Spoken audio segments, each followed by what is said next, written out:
Welcome to Red Sox Digest, the only show where pain, sarcasm, and a dash of hope collide nightly like a Trevor Story strikeout. We cover every loss, every meltdown, and yes, even the rare win, with brutally honest takes and zero front office fluff. Subscribe today at RedSoxDigest.com or risk being left out in the cold like a home game in April.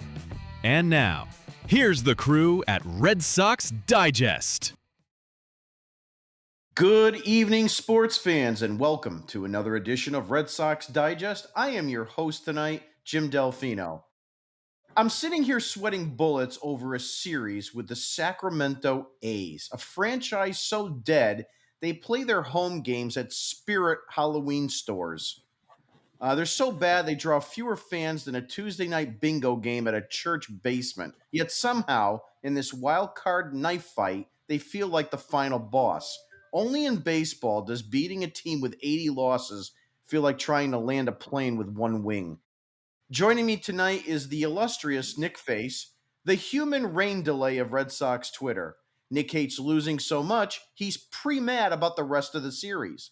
The man's pacing around like the A's already took 2 out of 3, and we're just waiting for the obituary. If Boston drops one game to Sacramento, Nick will be live tweeting his own meltdown. How do you let a franchise with 12 fans and a cat mascot bury you in the standings? That'll be his title. We'll be outside Fenway arguing with passing Uber drivers about bullpen usage.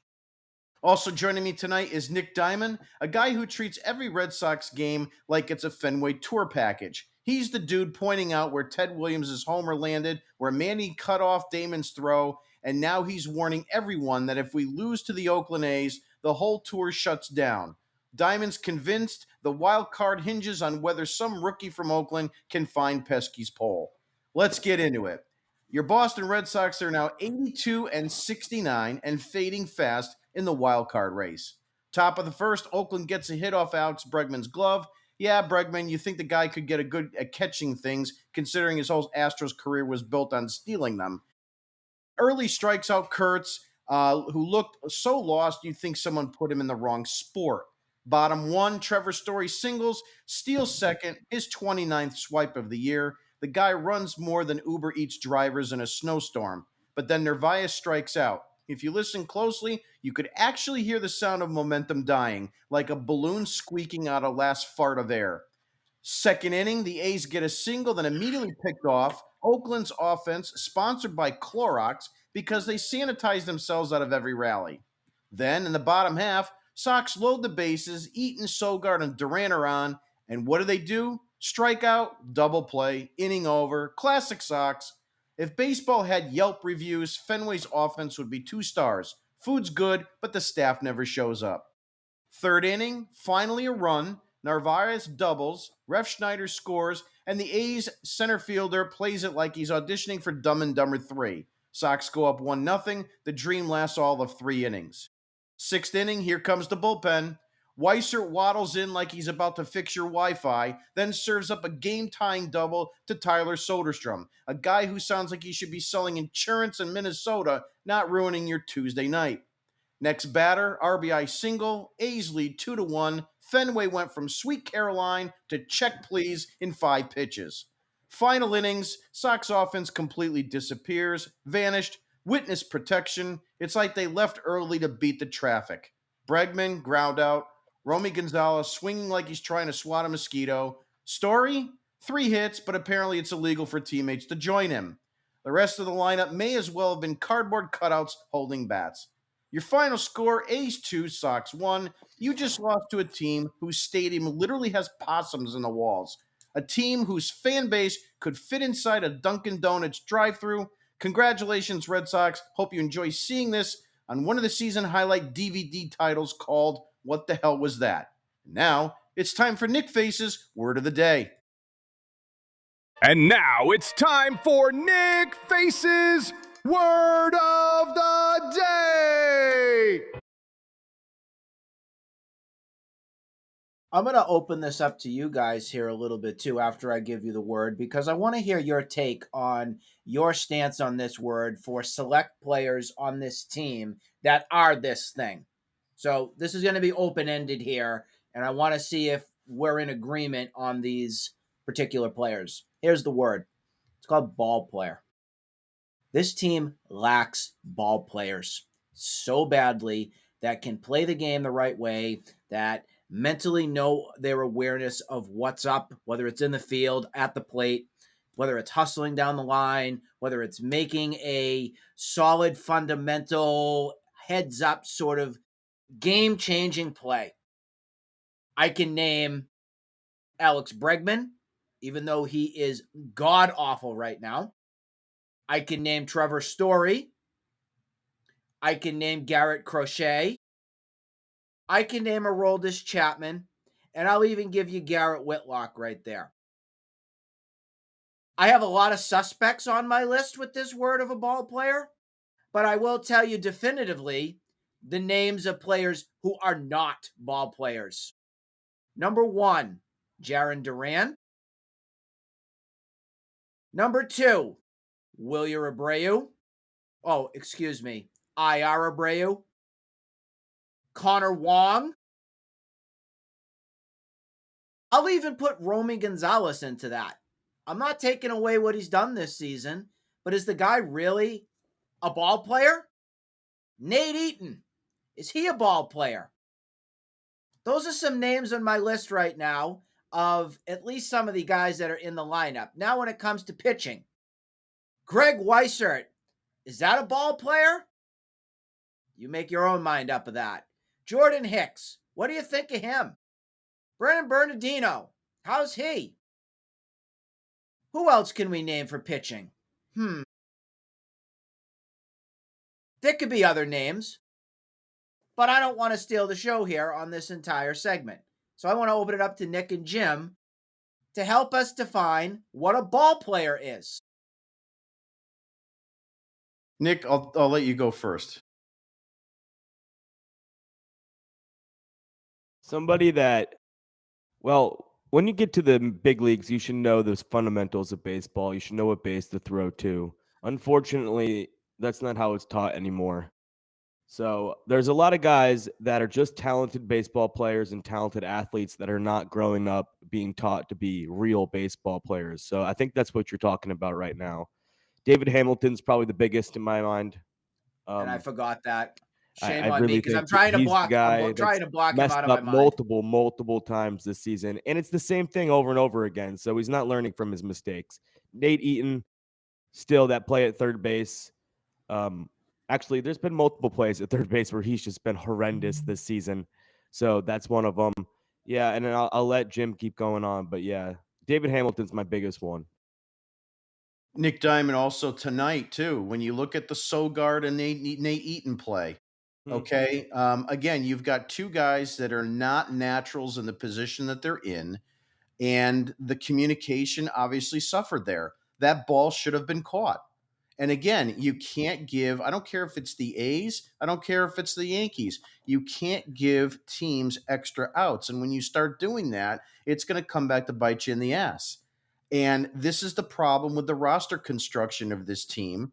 And to Nick Face's point about ball players, we kind of talked a little bit about this before. There are very few guys that are actually baseball players on this team. We have athletes, but there's a big distinction between the two. Again, Jarren Duran is an athlete and a very good one. Ceddanne Rafaela is a very good athlete. Nate Eaton, he's built great. He looks like an athlete. The problem is that what you said, Nick Diamond, they're not learning from their mistakes and they're not being taught the game of baseball properly. You know, you could just see it. And I know everybody hates the eyeball test, but just watch Trevor Story play. Just watch what he does. Watch Dustin Pedroia. Go back if you need to. Watch Ken Griffey Jr. Watch guys who were baseball players and see how they play so much differently than the stat players that we have today. You know, I mean, you look at some guys, oh, they've got an OPS over 800, they've got to be good, but yet they're batting 230. You know, I'll give you a perfect example, and I know I'm going to get some hate email and hate tweets on this. I'm not a big fan of Cal Raleigh.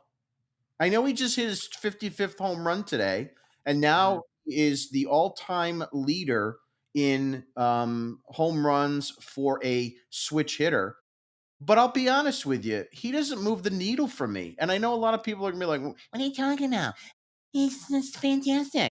The reality is, what's he done in the other years? Yeah, he had 230 home run seasons, a 12 home run season, whatever it is.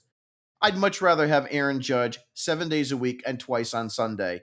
And the fact that that is even considered to be an MVP consideration between the two of them is a farce. Aaron Judge owns that MVP. And that's just how it is. Nick, your opening takes for tonight. I would love to be sitting here praising how good Connolly Early was, and I won't get it wrong. He was amazing. He was amazing in his last start, and I find it really, really impressive that he shut out this A's offense twice. But we can't overlook how bad Greg Weisert's been for a really long time, and how poor of a decision it was to take out early, and put in Weissert. It wasn't really the bad decision to take out early. I think he did his job. He got through the lefty and Kurtz. But once you went to Weissert with inherited runner on base, it was over. That's all he does is let inherited runners score. That's what Weissert's known for. You should have gone to Slayton. You could have gone to Whitlock. I know it's a little early for Whitlock, but you go to him in a 1-0 game. You got to win this game. You have to win. Yeah, there's no excuse for this. I mean, again, Lou Merlone had a tweet. He's like, "What do you expect? Do you think you think Alex Cora is making that move?" Look, I don't care whether it's.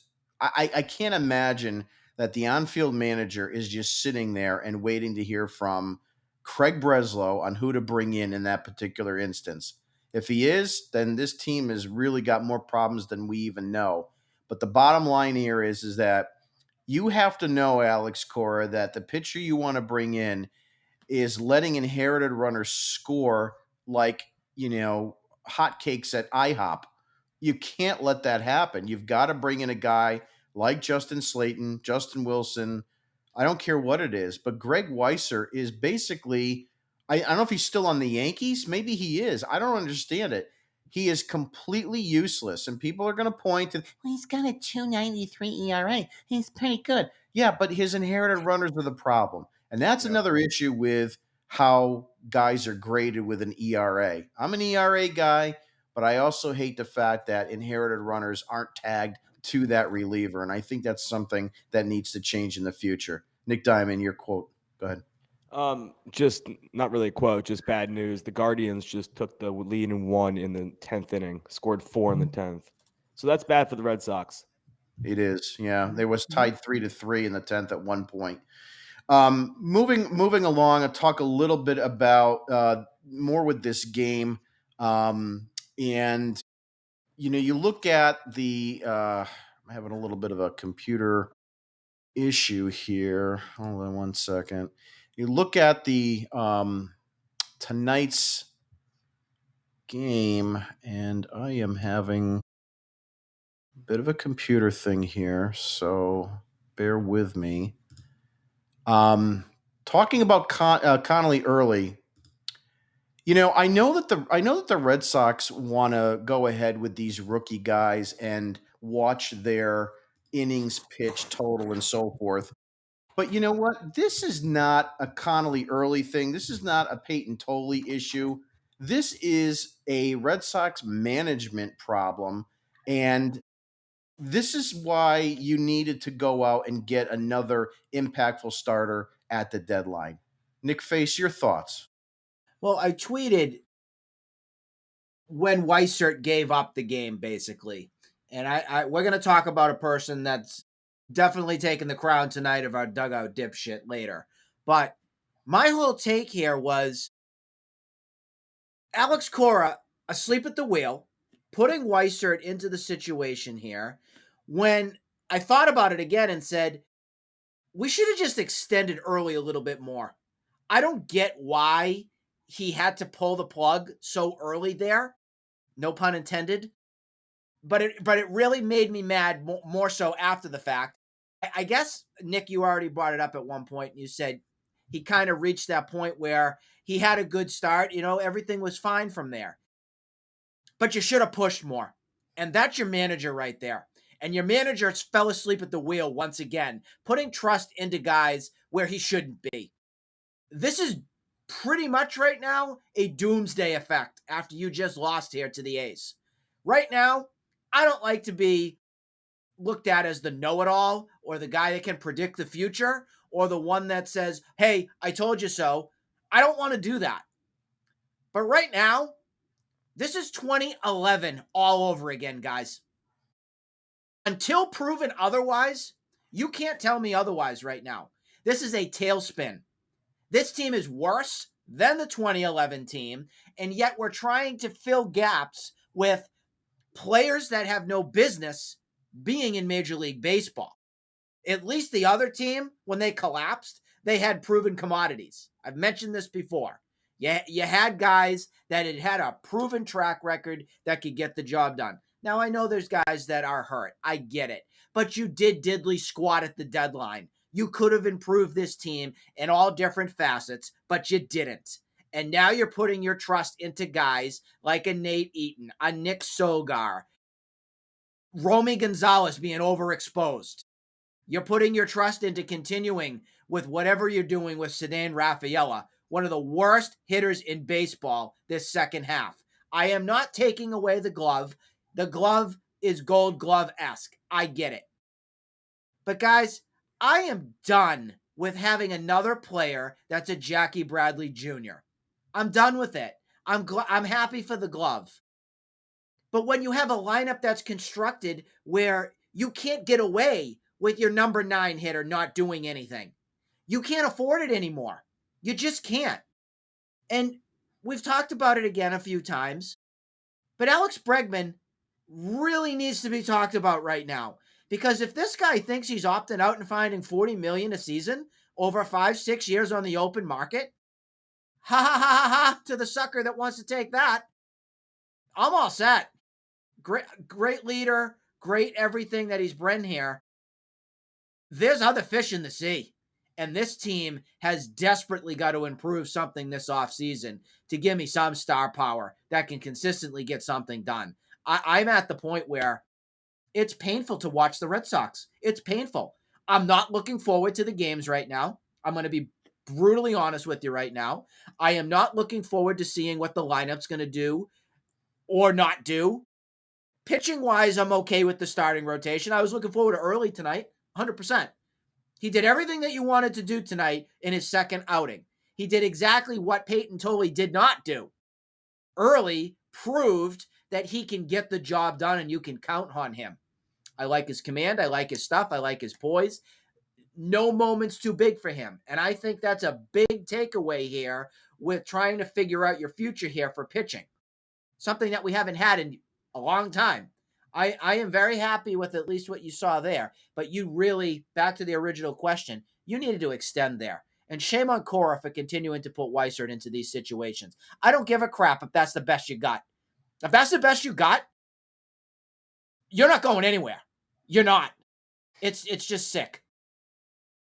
No, again, if that's the best you got, then I guess you leave early in the game. I mean, the reality is what really upsets me about the entire situation is the roster construction was poor. You had an opportunity, and I'll say it 1,000 times if I said it once. You had an opportunity to go out at the trade deadline and get yourself a bona fide number 2 starter. You failed in doing that for whatever reason and whatever offers were available. And so now you're stuck bringing in guys like Tolley and Early and really taking a crapshoot on these guys. Tolley had a great first game. His last 2 have been substandard.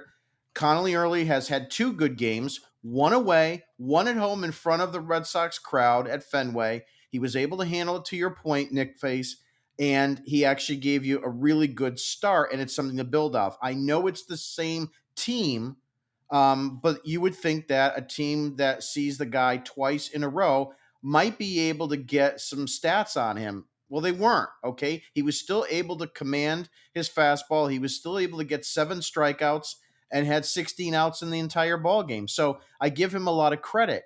What I don't like is I don't want to hear this bullshit about, oh, well, we have to manage innings. Well, that's your problem. It's not the player's problem, and it's not the fact that you're 12 games away from a potential playoff spot. I think you got to extend these guys here. Nick Diamond, are we right or wrong? He threw 80 pitches tonight. 80 pitches. What is 2 more outs? 88 pitches? Come on, man. It's not like he's never thrown 88 pitches in his life before. Why can't he get 2 more outs in the 6th inning and go 6 strong? He was dealing. I don't think he was going to give up that run. That was an infield single. Bregman couldn't make the play in time. It wasn't really anyone's fault. That runner shouldn't even been on base, if we're really being honest. He did his job, and he would have gotten those 2 more outs, and then we could have gone straight into Slayton, Whitlock, Chapman, and then we win 1-0. That's all it would have taken, is if you could have gotten 2 more outs at a Conley early, and I would have trusted him to get those outs 100%. Over Weissert, of course. I would have rather tried to, at least give him an opportunity. If he's going to fail with the guy that's been dealing the whole night. This is what irritates me about Alex Cora, and everybody loves Alex Cora. And I just feel he's a terrible manager. I'm sorry. I've said it since 2019. He's not a good manager. And the reality is you get this situation. It's all matchups. He faced Kurtz, and then they got to take him out right away because you need to have the righty. And it just blows up in his face. You're running out of time here. I don't understand why Cora doesn't see that. Again, look at the lineup tonight. Jarren Duran batting 8th. And of course, everybody, well, it's a lefty on the mound, so you can. What does that have to do with anything? If you're going to have a lefty on the mound, that's automatic for Jarren Duran to bat in the bottom third of the lineup? Or is it just some other stupid creation by our good manager? Nick Jim, Diamond, in all fairness, I was going to say, in all fairness, in a legitimate team, if they actually had the opportunity, Duran's butt's on the bench because he doesn't deserve to be playing against lefties. He doesn't. Yes, he got a hit tonight. Woohoo! He got a hit. Nick, you're right, but here's the problem. We talked about this the other night. We don't have anybody else. You might as well have him in there and see what the hell he could do because we don't have the offensive star power. So here's my question to both of you guys. Here's my question to both of you guys. And Nick Diamond, I'll start with you. How do you fix the offense? You got, 11 games left? How do you fix the offense? You don't. Realistically, you can't. They don't have the offensive potential. They don't have a potential bat in the minor leagues that can come up and solve the problems of this team. Roman Anthony's not coming back. We've had 0 updates for him. So even if we do get to the ALCS, like Alex Cora has been saying, it's not happening this year. They need to go get a big right-handed bat that could bat 3rd or 4th in this lineup, and they got to keep Alex Bregman. But I'm not paying him $40 million this year. So guess what? If he wants $40 million, I'm moving on. So you got to replace Bregman, and then you got to go get another guy that replaces Devers, because that's what happened. You lose 35 home runs and 110 RBIs in Rafael Devers. You can never replace that midseason, no matter what you think you can do. No, and you know what? Look, Nathaniel Lowe has been a nice pickup, but even so, he's getting exposed lately. He's really not giving you too much offensively. He's got a good glove, but at this point, you could almost start looking at this as another gaffe. Nick Face, how do you fix the lineup? How do you fix the offense? Money. Bun up. I just don't have John Henry stupid money. I wish we did, but John Henry doesn't want to spend a lot of it. He'd rather just give it away to the Dodgers or the Giants. Say, here you go. Just take this off my hand. I don't want to deal with it anymore. In a perfect world, we've already would have seen this by now. You would have seen Christian Campbell up. Garcia would have got another chance. Ballpark Buzz, one of our buddies, had, Mickey Romero coming up. That's another guy that's in Worcester. And getting rid of Ali Sanchez. I think he's in witness protection program. They don't want to see him whatsoever. But yeah, they're not going to do it. They're not. They're going to be as stubborn as a mule here. We're going to be Groundhog Day here. It's going to be Bill Murray action, and you're going to be doing the same exact thing over and over and over again. Yeah, the problem is you're just getting too many backup guys, getting too many opportunities, and that's really what it boils down to.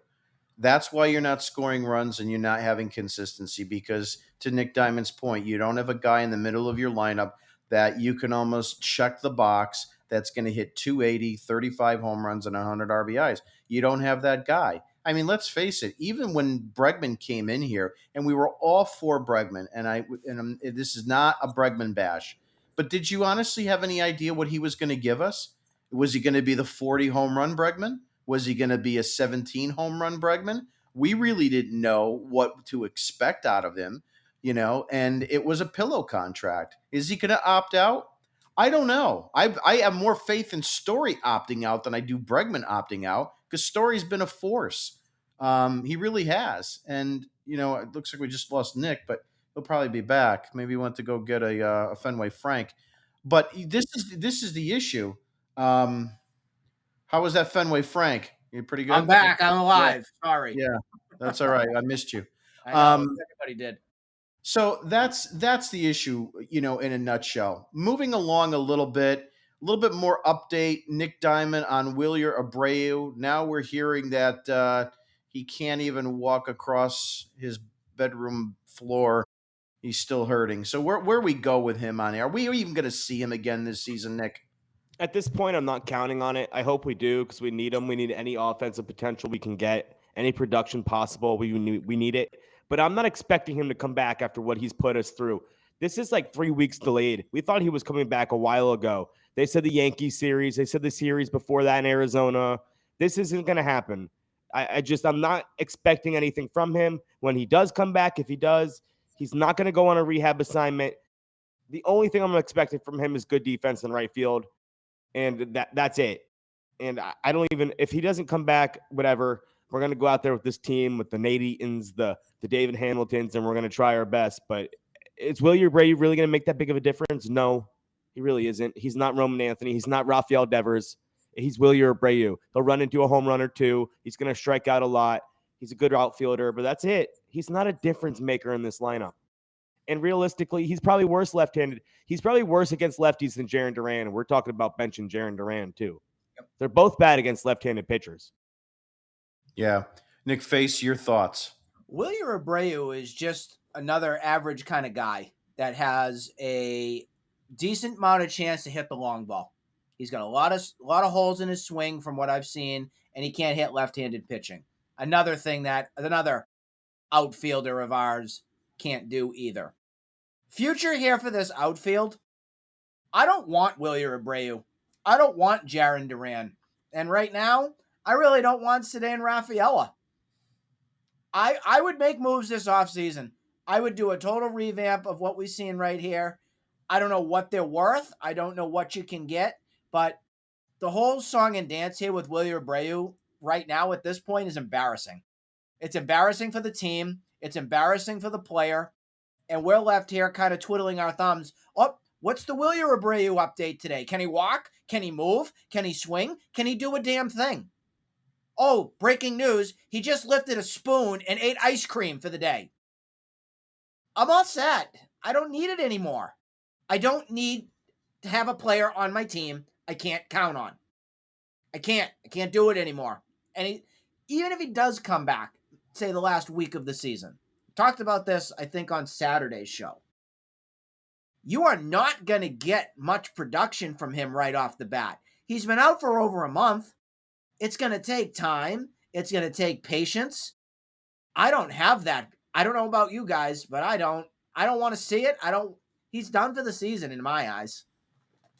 He very well could be. Just looking at some of his stats by the month, during the offseason, there was a lot of chatter about the possibility of moving him in a trade. And there was a lot of people on Red Sox Twitter that were against it. But he won a Gold Glove.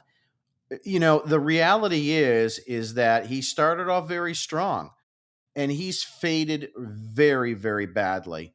So March, April, 6 home runs, 21 RBIs, a 295 batting average, an on-base percentage of 417, and an OPS of 965, 52 total bases. May, 7 home runs, 8 RBIs. Now that's a trick. Batted 212, OPS is 687. June, 3 home runs, 16 RBIs, an OPS is 775. July, 4 home runs, 12 RBIs, 760 OPS. And August, he only had 14 games, 2 home runs, 12 RBIs, and 832 OPS, but only 22 total bases. So, I mean, you're looking at a season of 253, 22 home runs, 69 RBIs, and an OPS of 811.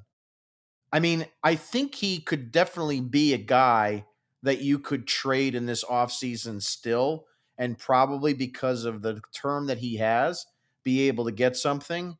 But, again, if Roman Anthony's going to be out there and if Duran's going to be out there another year, you got to start thinking that there's just no room and somebody has to be the odd man out. And I have a feeling it's not going to be Rafaela because we just love his defense in center. And I know, Nick Face, you said earlier about Jackie Bradley. Look, if we did find the offense around him, I'd be okay with it, but I just don't know if we can. Yeah, I am I don't too. know. I'd be totally fine with it because you could salvage that. Much like how they were able to do that with like the 2018 team. I'll never forget Jackie Bradley with the big hits in the Astros series and everything right there because they had the amount of depth in their lineup to protect each other. This team is so exposed with not having anybody to protect the damn thing. I mean, we've went over this. They don't have a leadoff hitter. The number 2 hitter reeks. Their number 3 hitter is a question mark. You don't know what that is. You don't have a cleanup hitter and so on and so forth. You got a bunch of 8 and 9 hitters trying to be in all these different slots all over the lineup. And that's not going to make it you win baseball games over the long haul. You have been overly exposed is what you've been. Going to take a moment and look at some of our chats from some of our listeners and watchers. Nugget, who comments frequently on our things, he said, "Need Weissert off my team." I agree. I mean, I don't know, maybe a phantom injury. I don't know what's got to happen, but you can't feel confident with Weissert coming in any of these games at this point. Glenn wrote, "Glad they lost. Weiss sucking." Yeah, he did really do bad tonight. Nugget again, 22 pitches to get 1 out. I mean, it's just been a really bad look for him, and I just don't understand how we can continue with the remaining games left to even consider bringing him in. Lambert, can Scott Boras tell me more about how Bregman is opting out of a $40 million next year? I mean, please. Agree with you there. I just can't see it happening unless some team just decides, like the Tigers, that they want him badly and they're going to wind up giving him a 5-year deal. Because otherwise, I can't see that either as well. Another one from Lambert: we're stuck paying Bregman $40 a year for the next 2 years when he's worth 23 at best. Well, newsflash: they are actually paying him $20 million per season. The difference is 20 of it is actually, I think it's been brought down for 10 years, something like that, guys, right? So they're not even going to actually pay him the rest of that. And he's got kind of like a Shohei Ohtani contract there, just built a little bit differently. So they're only on the hook for the $20 million this year and next year. It's down the road that they'll be paying for that. So we'll see how that goes. Nugget says, Cora is a robot. It's not the 8th, so I can't use Whitlock. Pat's Purse says, that's it. I've booked a flight to Tampa. I'll be saving your season this weekend. I'd ask for a refund. You'll be there with Nick Diamond. Hopefully he can take you under his wing and have you, maybe both you guys can watch that game and enjoy together. Nugget again, he says, still incredible they traded Devers. It's unbelievable. Again, it was a money dump. That's all it is. This has nothing to do with Jordan Hicks and has nothing to do with Kyle Harrison. Kyle Harrison had a great minor league outing, and he came up and had a good 3-inning stint, but we'll see where that goes. The problem is that I don't want to showcase so much with 11 games left. I wanted to win, a playoff spot. Time for Dugout Dipshit. And now it's time for everyone's favorite segment, the Dugout Dipshits.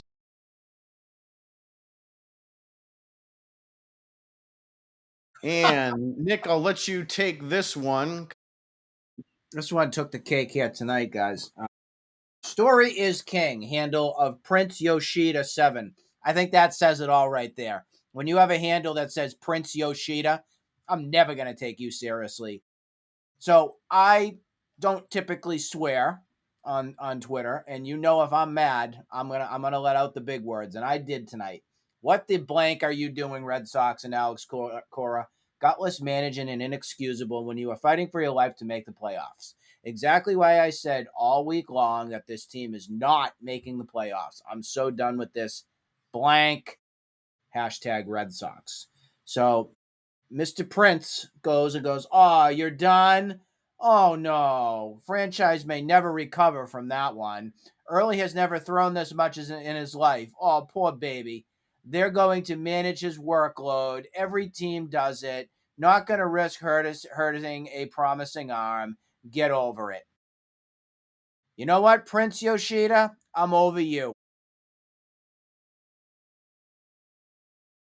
Well said. Moving right along to the wild card. And now it's time for the Wild Card Watch.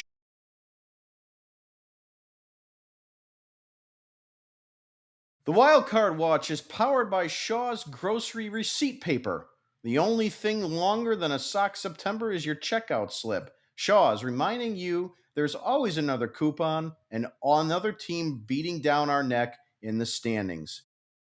So, Nick Diamond, I'll let you have the floor on this. Give us a little bit of an update of where we stand and what you're seeing for the remainder of this season.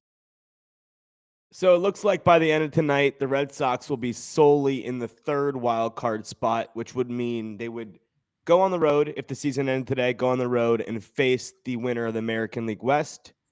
That could be anyone at the moment. Right now, it looks like the Astros are a half game up on the Mariners. So that could be either one of them. The teams right behind us is the Cleveland Guardians, who have been super hot lately. I think they're, let me make sure I have the right number. 5 in a row. I think, yeah. 9 They've and won 1. 5 in a row, and it looks like they're 2 games back of the Red Sox. So that could be, Red Sox get swept by the A's and the Guardians sweep, and we're out. It's really as simple as that. So it's time to panic. It really is. The Guardians are right back on our heels. They have a negative run differential, so that's pretty embarrassing. The Red Sox have one of the highest run differentials in the American League, with the Guardians near 0, and they have a chance to pass you in the standings. It's really embarrassing. That's how you know the Red Sox, they score a lot of runs, not really, not lately at least, and they don't give up a lot of runs, but they make a lot of stupid mistakes and lose a lot of stupid ways. So that's how you can have a very high and very good run differential and still not make the playoffs. Nick Face, the Red Sox, according to ESPN's website, still have a 91.3% chance of making the playoffs. How in God's green earth is it still 91.3%? Walk me through that. Because they lie. It's the mainstream media trying to spew nonsense out of you, and they are trying to get clicks and make it so they can make money off you, and they're going to have their last laugh when they go to the ATM. That's what that is. 100%. It's baffling that it's that high from it. I just don't see it. I can't see this team getting to the playoffs right now. I can't. This could be worse than 2011. I'm going to say it. This could be worse. No one's going to carry you there. You can only get Crochet one out of every 5 days. And it's a matter of, again, if he pitches, will they hit? You don't know. I can't count on anybody in the lineup. I can't consistently. Nope. So here's how the last few games are going to go. We've got Giolito tomorrow against Barnett. We have Brian Bale in an afternoon game. We know how those have been a challenge many times on a Thursday getaway day. And that's when Alex Cora likes to basically DH himself because he's got his B lineup going. Friday in Tampa, Nick, I guess you'll be at that game. There's still no, according to ESPN, there's no starter listed for that game. So I don't know what that's going to look like. Yeah, I don't know yet either. It looks like it's either going to be Crochet or one of Harrison / Tolley. So Crochet is scheduled, according to ESPN, he's scheduled to be on Saturday and then early again on Sunday. And then it looks like Toli, Giolito, Bayo in that Toronto series. And then, lo and behold, I thought we were done, but we do have an Apple TV Plus on Friday, September 26th against Detroit. Another game I'm not going to watch. Yep, Excellent. and that was supposed to be a Crochet start. Again, we've all talked on this podcast if Crochet should start that game, depending on where you are in the rankings and the wild card race. So it'll be interesting where that plays out. So Giolito, Bayo to finish the series. Tampa Bay, unknown, Crochet early. So I don't know. How do you think this is going to play out? Final takes, Nick Diamond. I think they win one of the final two against the A's. And is that enough? No, I don't think it's enough. And then you're going to have to go to Tampa and win 3, which I don't know if that's enough. You got a weird scheduling in Tampa where they're all night games for some reason. Sunday as well as a night game. And it's not Sunday Night Baseball on ESPN, and it is on NESN. So that's a little bit weird. So, yeah, they have to – if they take the next 2 against the A's, I'll be a little bit less worried. But if not, they got to go into Tampa and sweep.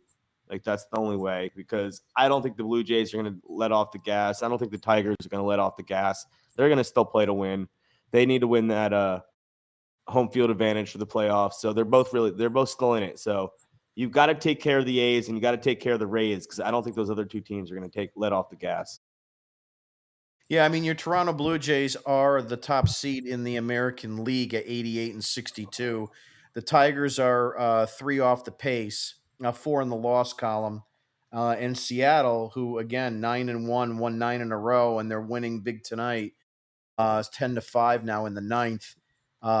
They're on pace for their 83rd win. So it's tight, and I'm sure those teams are going to probably play it to the end to see who can get that top seed or the best record in American League. Nick, Face, your final takes as it relates to the rest of the series and the rest of the season.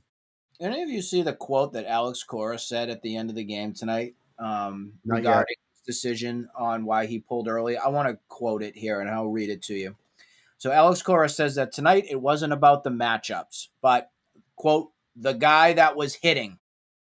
And that's why he removed early. That was his statement on why he took early out. That is absolutely pathetic.